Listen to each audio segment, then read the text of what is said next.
I'm often asked if Apple still considers itself an American company. My answer has always been an emphatic yes. Apple CEO knew exactly what to say to American senators clearly besotted by the company. This explains the far from hostile reception Tim Cook received when appearing before the Senate's Permanent Committee on Investigations this past week. Cook appeared before the committee after a report that some would term damaging was released this week by congressional investigators. The report uncovered how Apple uses a large web of subsidiaries to limit its taxes paid in the United States. At the Senate hearing, lawmakers said the maker of iPhones, iPads, iPods, and Mac computers kept billions of dollars in profits in Irish subsidiaries to avoid U.S. taxes. Apple is an American success story. Its products are justifiably well known and used throughout the world. Just like millions around the world, I carry an iPhone in my pocket. The company's engineers and designers have a well-earned reputation for creativity.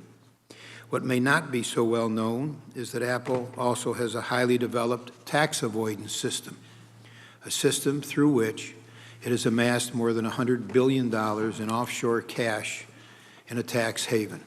Flattery that is usually not reserved for people sitting in this chair was intermittent with statements chiding Apple for outsmarting corporate tax laws that currently exist. America's tax system is broken and uncompetitive, and I have long supported efforts to modernize it. However, I will not allow that position to be used as an excuse to turn a blind eye to the highly questionable tax strategies used by Apple. The general American public should not have to make up the balance as corporations avoid paying billions in U.S. taxes. What remains clear, however, is the strategies used by the company are far from illegal. Last year, our U.S. federal cash effective tax rate was 30.5%, and we paid nearly $6 billion in cash to the U.S. Treasury.